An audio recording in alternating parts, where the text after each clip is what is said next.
Hi there, and welcome to Coming Back, a podcast about coming back to life after loss. On today's show, we'll talk to Lila B, a modern-day monk and host of the podcast Daring to Be Happy, who lost her boyfriend to type 1 diabetes and now uses meditation to find surrender and peace and teach others to do the same. Also on the show today, a listener writes in with a question about letting go of personal belongings and a home when loved ones die, and I'll share a cool visualization I created for releasing pain in my own life. I'm Shelby Forsythia, an intuitive grief guide who speaks, writes, and teaches the transformational power of grief and loss. My mom's death in 2013 set me on the path to becoming a lifelong student of grief, and I use what I learned to equip others with the knowledge to heal and remind them that they are not alone. Because even through grief, we are growing. Let's get started.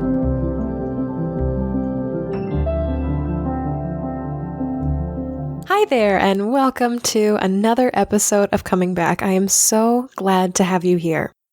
I want to remind all of you through the top of the show this week how important it is to get somebody else's eyes on your story, how vital it is for someone else to hold space for your pain. Lately, I've been working with Iris Rankin, who we had on Coming Back episode 4, to unlock and to move through a lot of pain and grief that I've been experiencing lately. And through her wholehearted and wild coaching program, I've been tapping into more of my creative spirit through my work and remembering truths and power in me that I haven't tapped into lately. She has been so present with me and just a beautiful witness for this period of what I'm starting to call recalibration in my life. And just so you know, before I jump into this, I am not getting paid to endorse her services this week. I am just genuinely excited and thrilled by what we've been uncovering through our sessions over the past couple of weeks. So Iris is a master at guided visualization, and I'm a sucker for any moment I get to paint a picture in my mind, to dream and to create things with my imagination, to see things in front of my closed eyes. So this week with Iris, I was talking about wanting to let go of the pain that I feel I'm carrying around in relation to my recent breakup, having to renew my lease and getting a new job as a result of it, and just generally not being where I thought I would be this time of year and at this point in my life with the expectations I had set for myself and that were set into place as a part of my life. I'm also dealing with a lot of new and a lot of hard information and trying to synthesize that into the holistic picture of my life now, and sometimes feeling attacked or feeling really lonely in that process. And as Iris was guiding me into this space of visualization, this is what I really want to share with you this week. I had this really strong, clear picture of a tree. A fall tree with leaves rustling and the wind blowing, and this tree was just gracefully and willingly and joyfully dropping its leaves. The phrase that came to me during this visualization was pleasant discarding. What do I want to do with my pain? I want to pleasantly discard it. I know that memories are forever. We can never trash them or gloss over them or totally wipe them or erase them from our minds. But in grief, pain is what really, really sticks with us and can hold us back and make us feel trapped and make us feel isolated and alone. And that's what I really want to let go of right now. The sting and the tightness of resisting what my life looks like now in the aftermath of my life path just totally changing and being turned on its head. I guess surrender is going to be a theme on today's show, so here we go.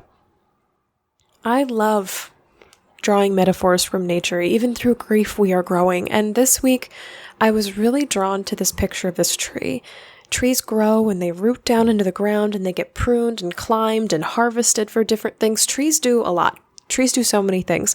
And one thing they do really well that I guess I'm just learning from and really drawing from and speaking to this week is letting go, is dropping, is releasing. Trees release without complaining or resisting or agonizing about when their leaves are going to return to them. When the wind blows and when seasons start to change, it's time, just without question. And there goes the pain, right off their limbs and down to the ground to be recycled for something else. But it's not attached to them anymore.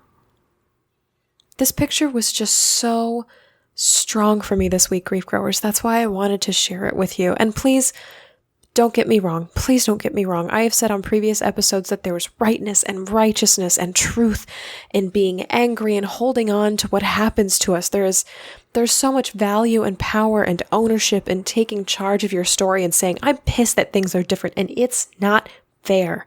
That's a place that we all need to be sometimes with our grief. But for me in my life and for where I am now, I'm waking up to the notion that I've been sitting in that space for just a little too long. The seasons are changing for me. And I'm getting to a place where I can start to steady myself and start to stand up again. But in order to really start walking forward, I need to drop some of this pain and some of the anger that I'm carrying.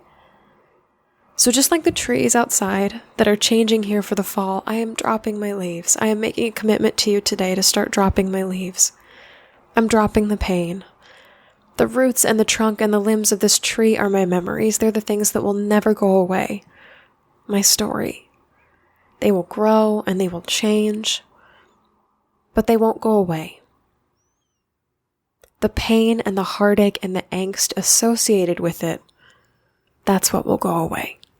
That's the picture I'm bringing into my space, per Iris's instructions, every single day this week, in the hopes that the grip on my heart from this pain and this heartache will be able to release little by little with the conscious, pleasant discarding of this pain.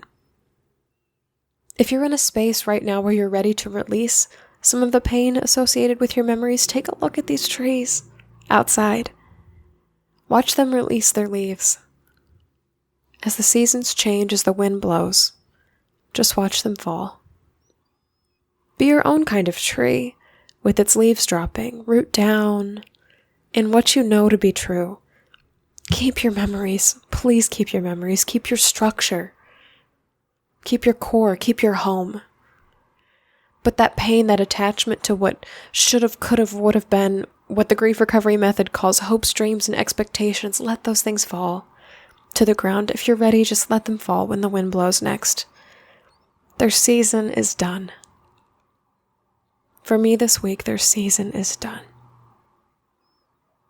Thank you so much to Iris Rankin, founder of Project Intention, and masterful, wholehearted, and wild coach for your guidance this week. You have really, really inspired me to share and to release.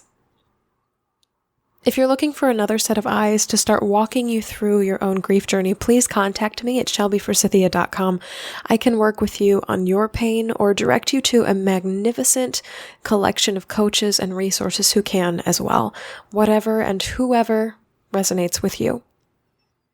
I'll be on Facebook Live tomorrow, October 5th, talking about the concept of pleasantly discarding. You can find my Facebook page at Shelby Forsythia Intuitive Grief Guide to be notified when the live broadcast begins.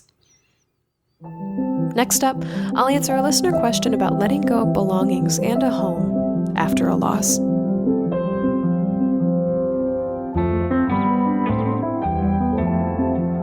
Patricia writes, I lost my parents a while ago, and I am now selling the house I grew up in.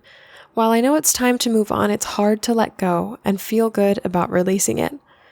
Can you talk about releasing items or houses that hold memories of loved ones? Thanks, Patricia.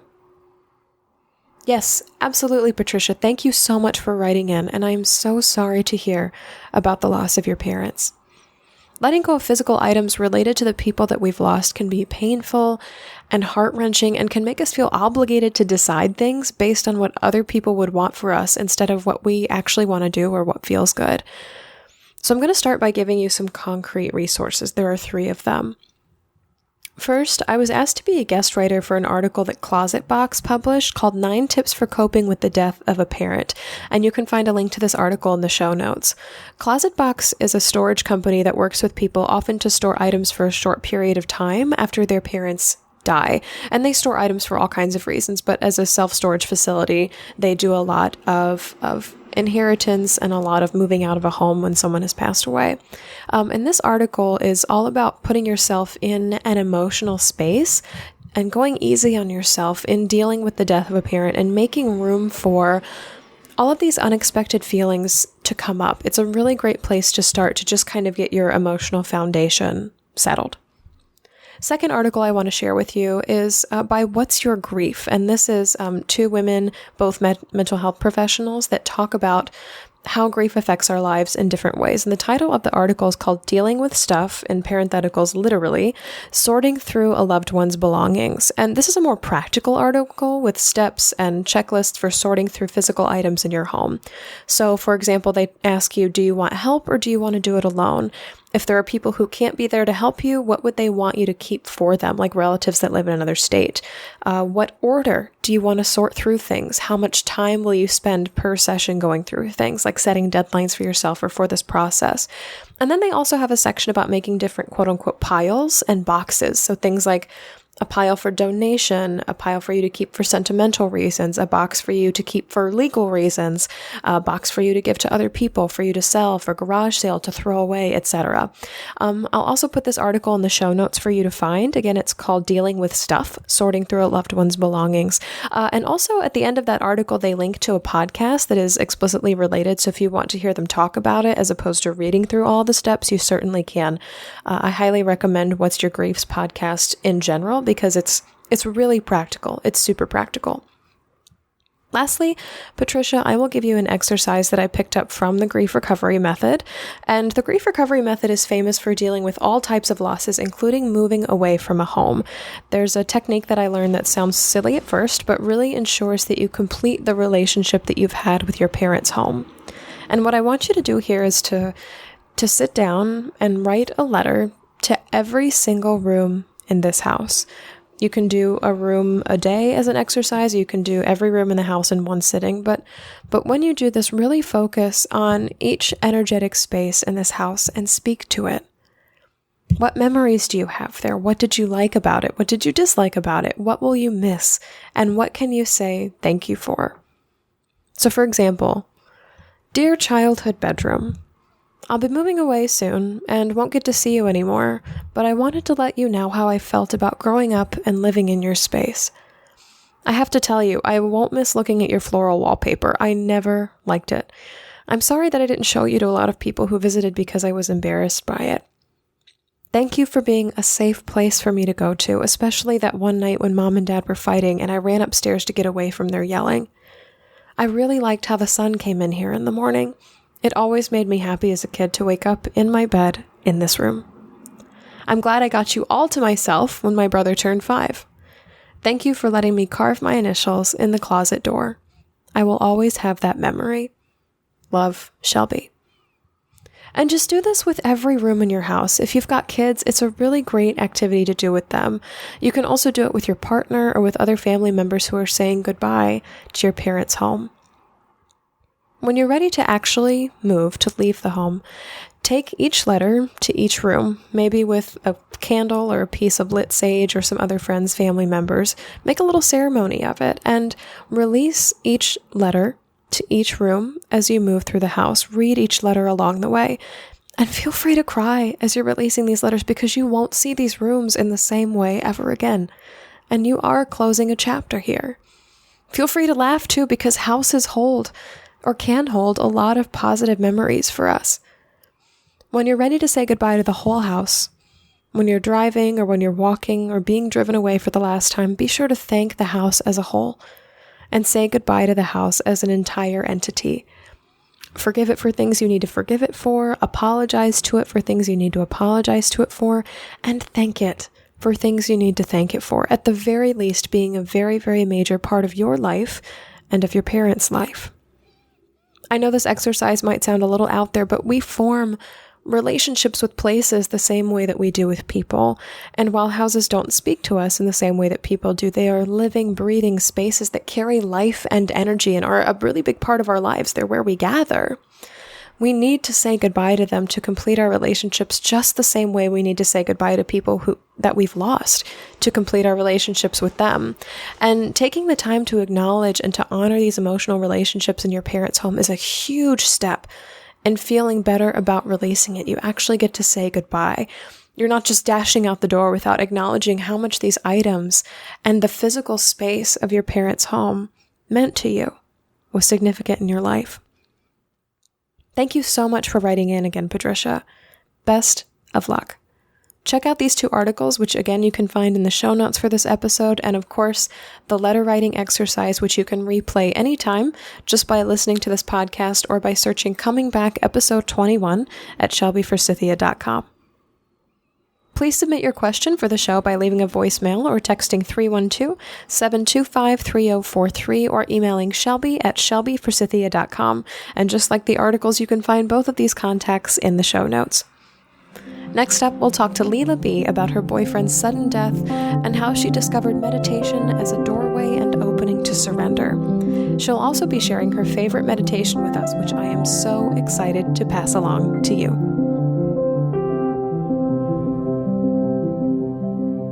Lila B is a self-proclaimed grief geek since recovering from losing the love of her life in 2009. While utterly heartbroken and devastated at this time, she knew that at the age of 29, she was way too young to let it overshadow the rest of her life.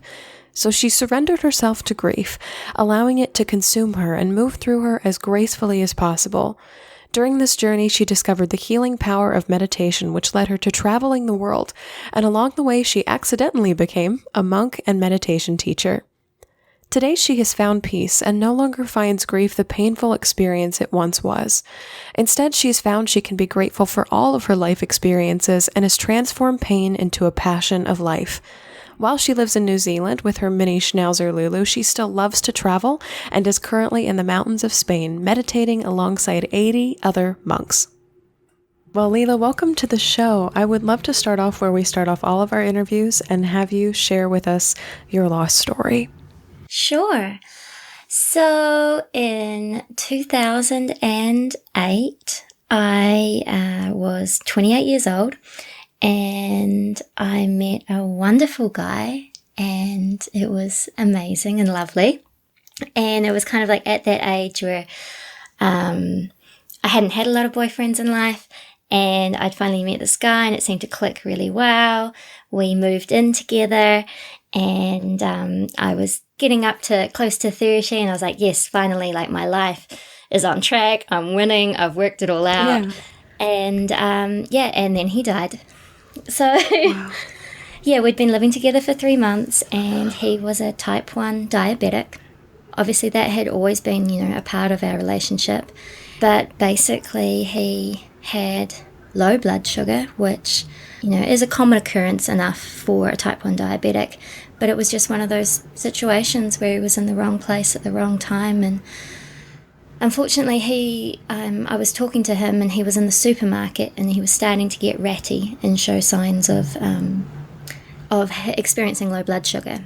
And he even said that to me, and I was like, well, hon, you're in the supermarket, so grab a bottle of Coke and you'll be fine. And I called him 10 minutes later, and he was driving home from the supermarket by that stage, and he still didn't sound right at all, and he didn't come home. And so what that's then led to a almost 24-hour search for him, involving all the emergency services. And we live in a small town in New Zealand around a lake, and his vehicle was found in the lake, and he had, unfortunately by the time they'd found him, had died. That's horrifying. Yeah, and so it was like, my entire life just was blowing up. What was that day like for you? Surreal. I was the first person who knew something was wrong. Mm-hmm. I was the person who had to tell everybody else that something was wrong. I had to call all his friends. Originally it was like, hey, have you seen Glenn? Did he call in? Is he at your place? And, within that first hour, everyone was saying no. And I was like, oh, shit, I'm going to have to call, an ambulance. But I don't know where to send the ambulance, but that's what he needs right now. Right. And then, police got involved. I called my parents who lived an hour away. And I'm like, something's going on. And then I had to, probably the worst call was I had to call his parents who lived 3 hours away and just say, I'm not sure where your son is, but he's in trouble. And then the next day, it was amazing. It was actually, there was actually a huge amount of really beautiful moments that, like, in the afternoon when the confirmation came through, my house just filled with people, and I looked around this room and there were his friends from the other side of the country were there, and I'm like, what are you doing here? How did you get here so fast? But they had all dropped everything and come the night before, or started making their way there the night before. And so there was actually a real huge amount of love that even then I could appreciate that, this was something very extraordinary going on. I'm really surprised that you said that, because I was expecting you to say the day after was just awful. And of course, I imagine it was more than awful, but for you to have said there was actually some beautiful moments in there shows a lot of great clarity on your part. The day after, even the week after, in a lot of ways was easy because there was nothing to do but react. Obviously, in those moments, you stop worrying about whatever you were going to do next week or what report you had to write for work or whatever. It becomes really simple, and it was simply, and I didn't realize it at the time, but I was actually super present because there was no other place I could be, and that made it easy. And even that evening when all my friends were there, I remember being on the couch with my two closest friends, and I remember saying to them, I was like, if I knew that this was going to be the worst part, I think I'd be okay, because I am okay right now. But I have a feeling that it's going to get a lot worse than this. And I was right. So talk about that worst part, because that's another great moment of clarity and insight that you had, that the day after is not the depths of it. Yeah, I don't know what the worst part was. There was just worse periods. Sure. In the aftermath, there were little dramas and difficulties and things that came like 6 weeks, 3 months, 6 months, 12 months later. I think that's what was harder. Absolutely, that makes sense. And that's actually some really good insight for new grievers as well who are listening to this podcast, that the day it happens is absolutely catastrophic, but you're not crazy and you're not abnormal for continuing to grieve or continuing to be in a very dark place 3 months, 6 months, 12 months later. I still have these dark periods that just crash over, and I'm, 4 years away from my loss, and you're farther than that as well. And it still happens and it still crashes over. So I want to know a little bit of history from you of loss in your life or dealing with loss leading up to this. How equipped were you to face this when it happened? Had you ever seen grief or loss before? Nothing significant at all. My grandmother had died when I was 14 years old after about a 5-month illness.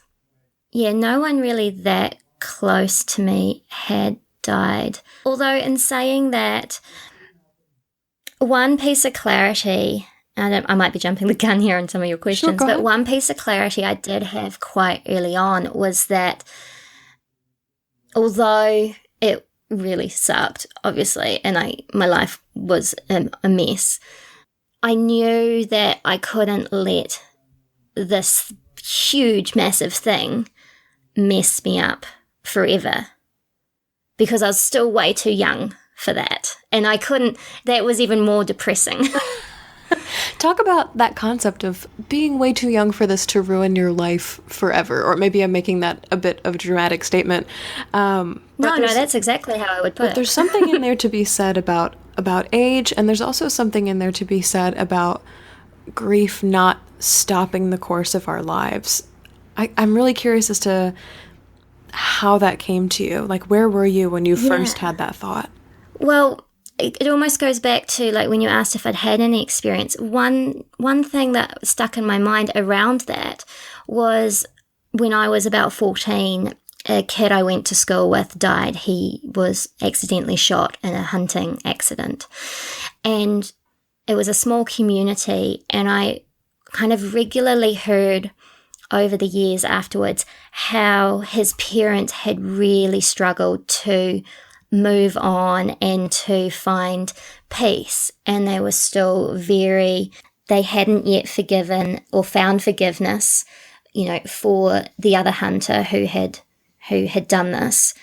And I even though that wasn't someone I was overly close with, I had been to school with him and I went to his funeral. I think it was that made me realize, like, if I hold on to this really tight, it's never going to get any better. It's never going to get any easier. I knew, like, even though I didn't want to be with anyone else, right then, I couldn't think of anything worse.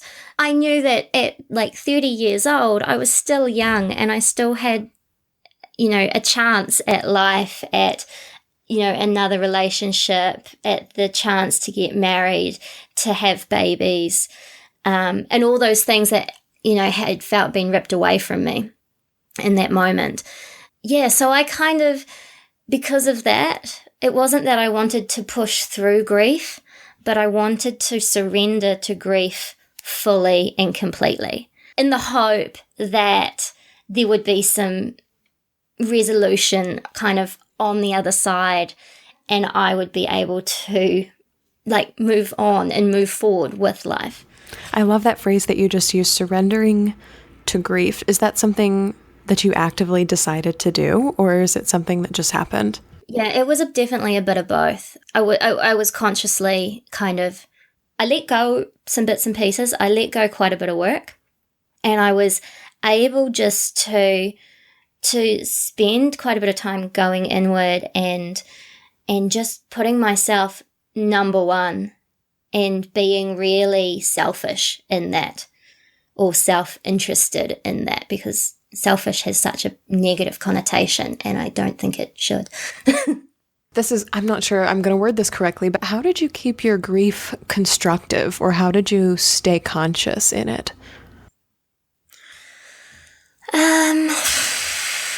I don't know. One thing I did also do is I actually, like, we had just been living together alone on our own in a 3-bedroom house, and we were going to get a roommate in for the winter, which we hadn't yet organised when he died, which was probably quite good. But my friend's sister was coming to town, and I actually said to her, do you think your sister would be interested in maybe staying at my place? Because she was someone I knew, someone I trusted, and I knew that she would be understanding and give me the space if I needed the space. And it was actually really perfect. And she kind of came and went and did her own thing, but she was there for 2 or 3 months, and she got a puppy. Oh. And so that was really nice to have that. To have other living beings in the house with you.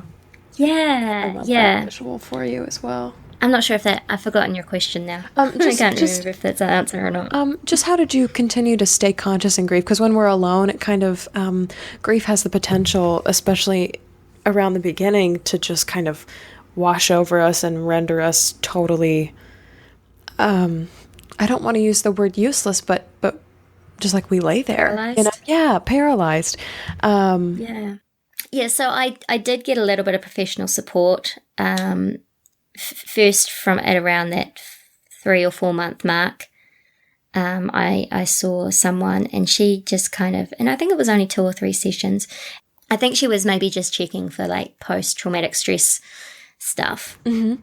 And then it was around maybe 9-10 months later that I was just feeling, it was almost that point, you know, when you kind of get a bit sick of being sad. Yes, absolutely. A bit over your own crap. You look in the mirror and you're like, are we done with this yet? Yeah, and I remember, like, one of my best friends at one point said to me, she's like, are you all right? And I'm like, yeah, I'm as good as I can be. I was like, why? She's like, oh, because you've kind of stopped talking. And I'm like, I just really figured that you were really sick of hearing about it, because I'm kind of sick of hearing about it.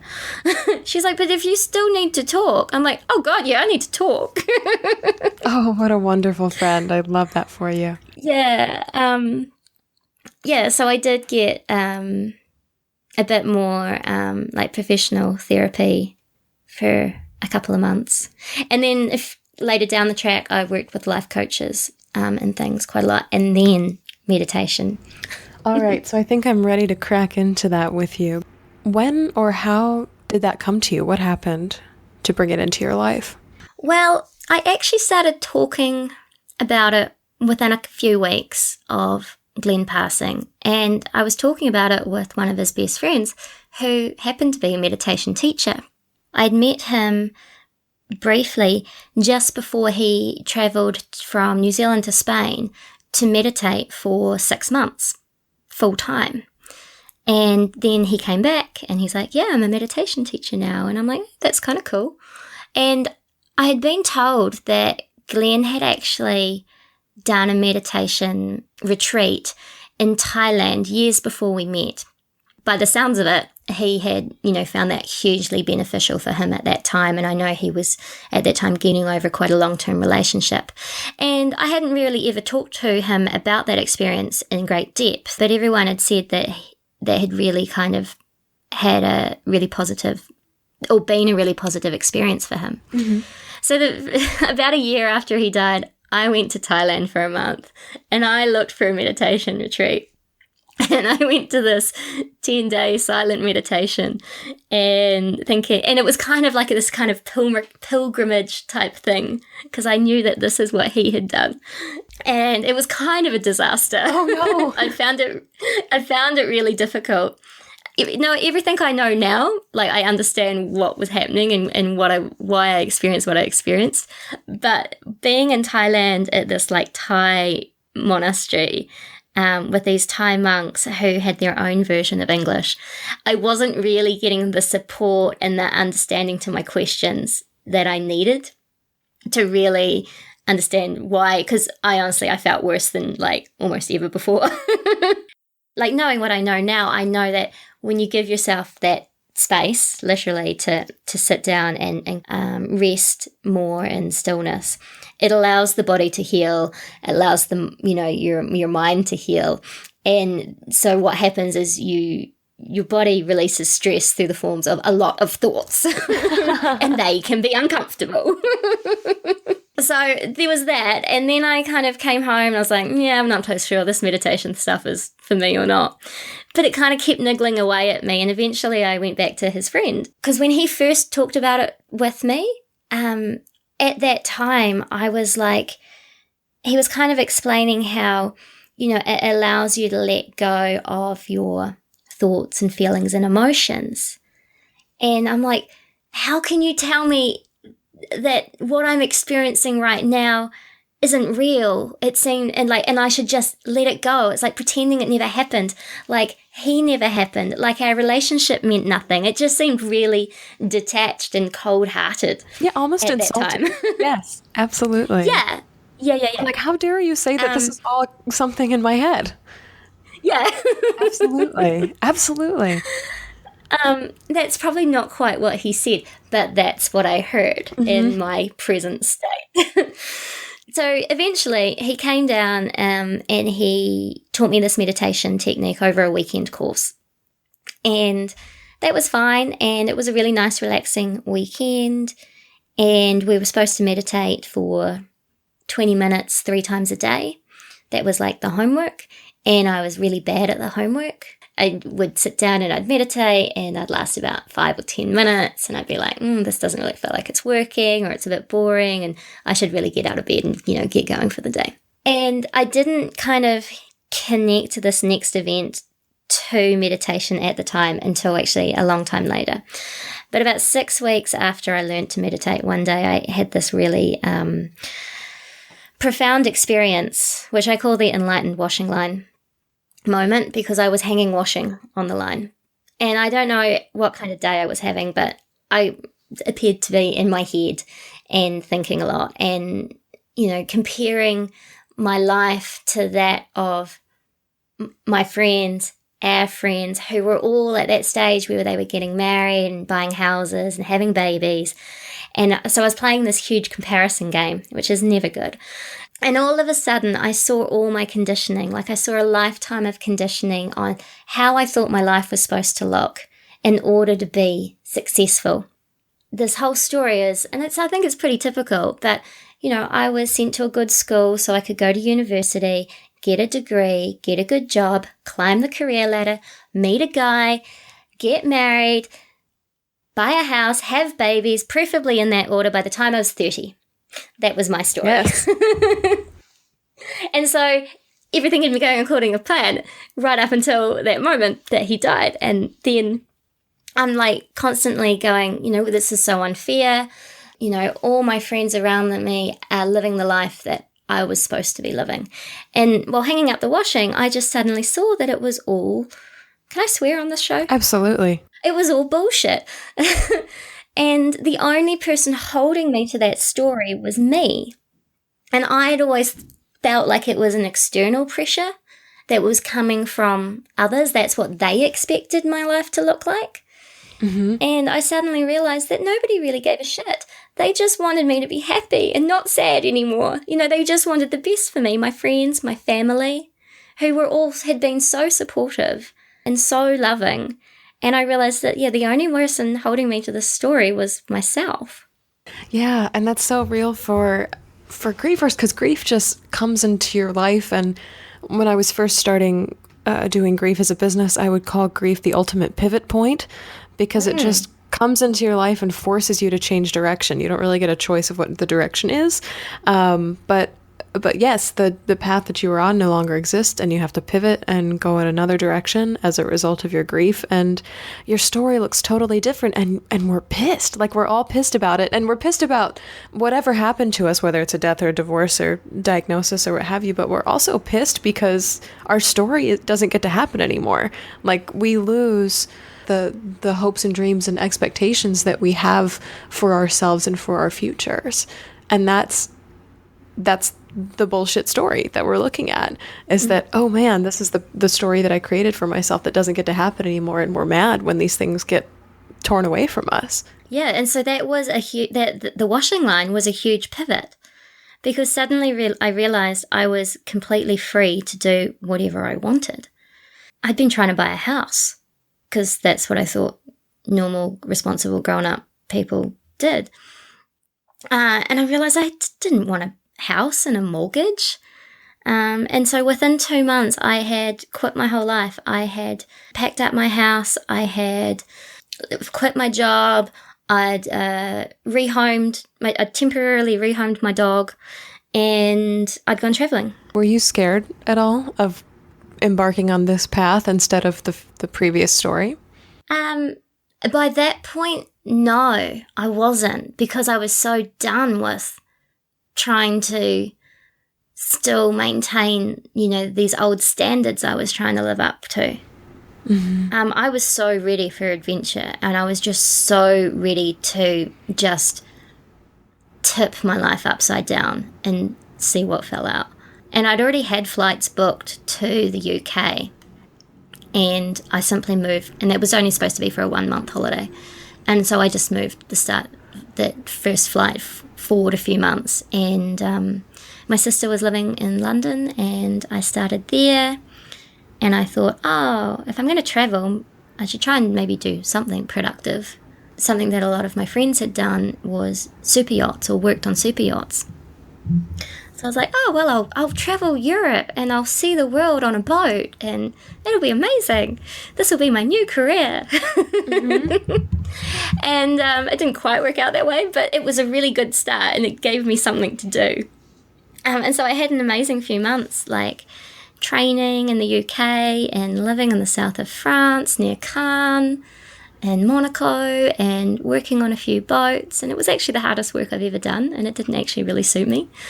And I was still, carrying this, at that point when you're in a totally new environment and making new friends who don't know this previous story and thing, it was kind of like this deep, dark secret. Mm-hmm. There's something that these people don't understand about me. And I didn't I didn't intentionally hold it back, but I would generally pick my moment when I would share, this thing that, was still a big part of, my life and my process and my decision making for doing what I was currently doing. I want to ask a question that we ask all of our guests on coming back, and that is, what was it that helped you come back in terms of people or resources or events or what have you? Yep. Two things. The first was a book that roommate gave me, the one who moved in after he died. The one with the puppy. The one with the puppy. Yeah, the one with the puppy. She one day came home with this book and she's like, I heard about this book. I think Oprah talked about this book.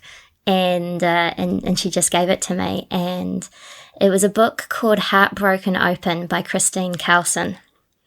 So Christine Carlson is the wife of Richard Carlson. Now, you might not know that name, but you know his books. He wrote the series of books called Don't Sweat the Small Stuff. Mm-hmm. And so he died. And he died on a plane, like flying. And she got a phone call saying, wow. Yeah.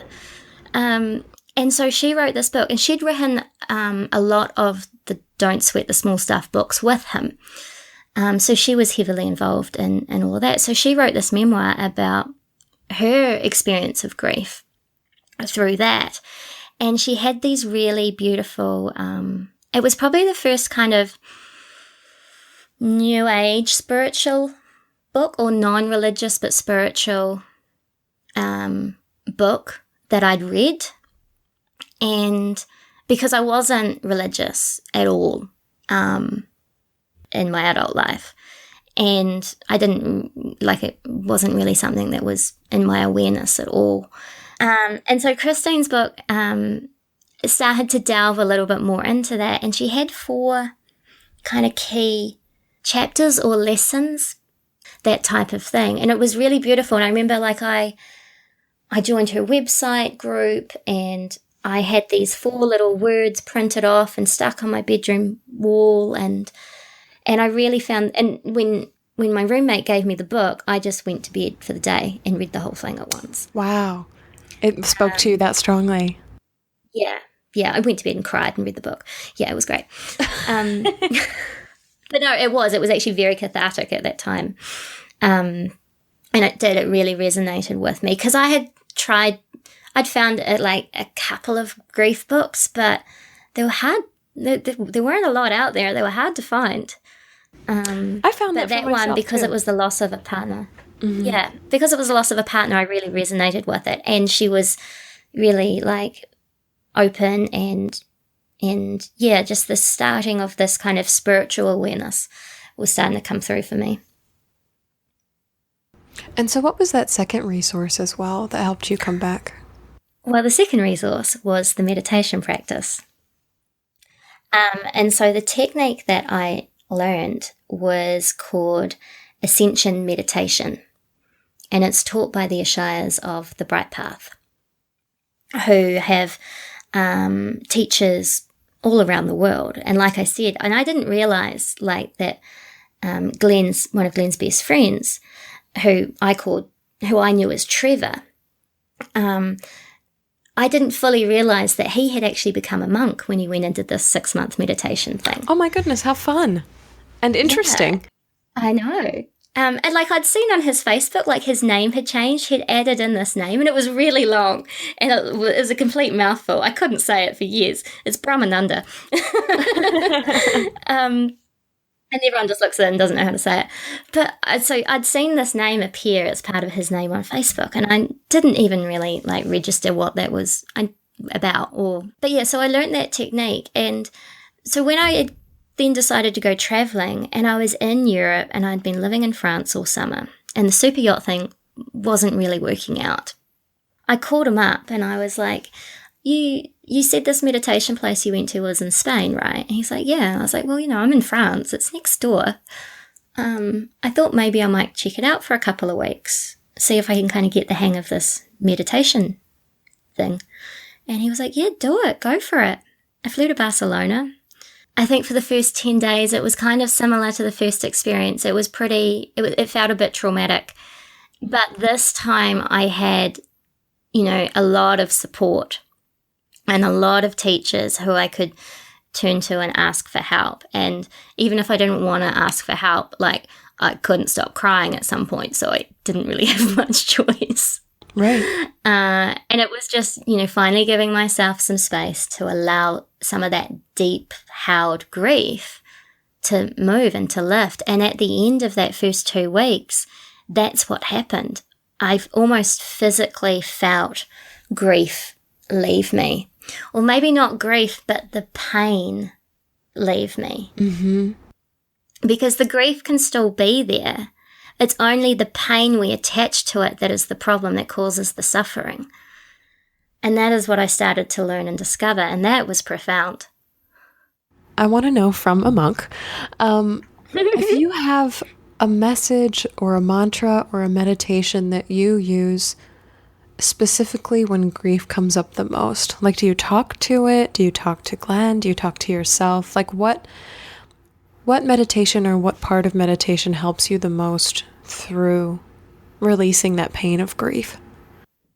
Yeah, I've actually got a really cool technique that's really powerful. It's called the pink light technique. And even if you're not a meditator, it's really more of a visualization exercise. It only takes 5 minutes a day to do. But it's really powerful at healing relationships. And anyone that's hurt you, basically, or anyone that you have difficulties or discomfort with. And so it doesn't matter if they're alive or living, you can do this technique on them. Do you want to learn it? Yes, absolutely. I've got my hands in the air. I'm so excited. Ah, cool. Okay. Because it only takes a few minutes. Okay. And, all right, here we go. So all we need to do is close your eyes. Okay. And just become aware of, just kind of tune into your heart center. And start to imagine loving pink light radiating out of your heart, all through your body, until you're kind of surrounded by a sphere of pink loving light. And then all you're going to do is just outside of that pink sphere, you're going to visualize an image of yourself, a loving image of yourself. And when you hold that image there, all you're going to do is you're going to cover that image in pink loving light that's coming out of your heart. It's almost like you are icing a cake with pink icing. So you just cover that image of yourself in pink light, and then you just release it and let it go. Bring in your closest family members, say your parents, children, partner, just one by one. Just have them standing just outside your pink light, and then one by one you're just going to cover them in pink light. Another metaphor might be, I often think of like a pink laser beam, scanning their body from top to bottom. Mm-hmm. Then once you've gone through your family, now bring up anybody who may have hurt you in the past, or you may have a difficult relationship with. So you could perhaps bring up, in this context, the person who you've lost. Mm-hmm. And then again, you cover them in pink loving light. Now, if that feels difficult to do, simply place them a little bit further away from you. You can have them standing in the distance. You can even have them with their back to you so you can't see their face, if that's easier. Place them wherever is comfortable, even if it's miles away, and cover them in your pink light. And then you can continue to do this with anyone. You can invite anyone to show up. So maybe someone pops into your mind who you haven't thought of forever, in years, or seems really obscure. Just give them some pink light. Maybe that's just what they need today, and let them go. Yeah, and then when everybody feels like they're done, just open your eyes. And it shouldn't really take any more than 5 minutes. You know, when your heart's broken, you're like, I don't know if I can ever have any more love to give. And that's a really helpful meditation, not only to just coat people that we love in this pink light, but to remind ourselves that we can always be a source of this, even when our hearts are broken. Lila, tell me where our listeners can find you and your work if they'd like to work with you.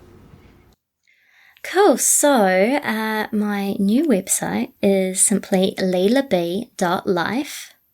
Yeah, and actually the pink light technique is available on the homepage to download.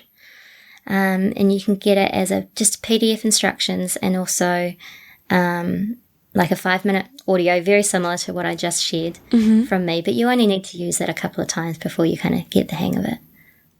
And then my podcast is called Daring to be Happy with Lila B. And that's all about supporting and inspiring people in their meditation practice.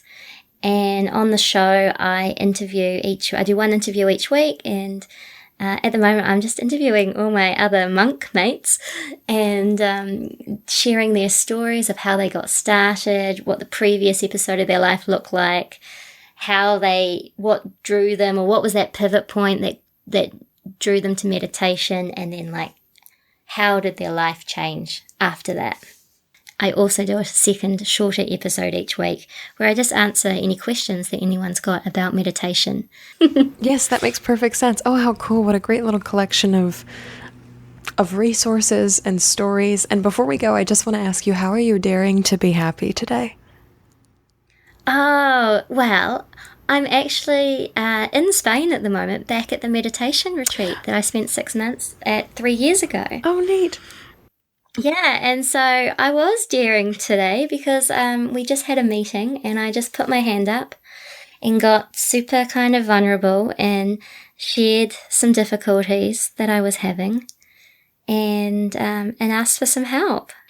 It's always scary to do that in front of a lot of people, but what I've always noticed is not only does, having the courage to put your hand up and say, this is me, this is what I'm experiencing right now.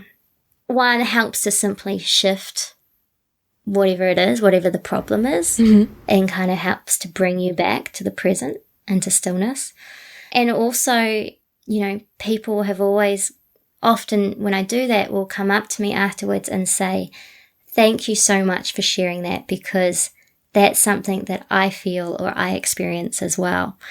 And so that's what's been this is kind of why I'm doing the podcast, is because I've started to recognize in a way or acknowledge my own power, and I can't keep that for myself. I've got to share it. Oh, I absolutely love that sentiment, and that is such a great way to dare to be happy today. Lila, thank you so much for joining me on Coming Back today. This was just phenomenal, and I feel very, after doing the pink light exercise, feel very zenned out today. Awesome. I'm so pleased. Thank you so much for having me, Shelby. It's been such a pleasure. So that's all for this episode of Coming Back. Thank you to Lila B, host of Daring to be Happy, for sharing your beautiful pink light meditation with us and telling us your story of loss. Lila came back by reading the book Heartbroken Open by Christine Carlson and really getting into the practice of Ascension meditation, so much so that she became a monk herself. You can find Lila's podcast by searching Daring to be Happy. You can hear an even deeper dive into her grief journey and meditation practice on episode 1, which is titled My Personal Journey. You can also find your own copy of her Pink Light Meditation at lilab.life. That's LILAB.life. You can join me tomorrow, October 5th, on Facebook Live at 1 o'clock Chicago time. We'll be talking about trees, surrendering, and a visual of pleasantly discarding our pain. Please subscribe and tell a friend about coming back, because you never know what someone you love is going through. Thank you always to Mr. Addie Goldstein, who composed our theme music. You can find me on Facebook at Shelby Forsythia, Intuitive Grief Guide, Instagram at Grief Guide Shelby Forsythia, or simply shelbyforsythia.com. If you'd like to leave a question or a comment for a future show, leave a voicemail or text 312-725-3043 or email me at shelby@shelbyforsythia.com, subject line podcast. As always, my dear grief growers, it was beautiful sharing this space and time with you today. I see you. I am proud of you and the work that you're doing in the world. And I love you. Because even through grief, we are growing.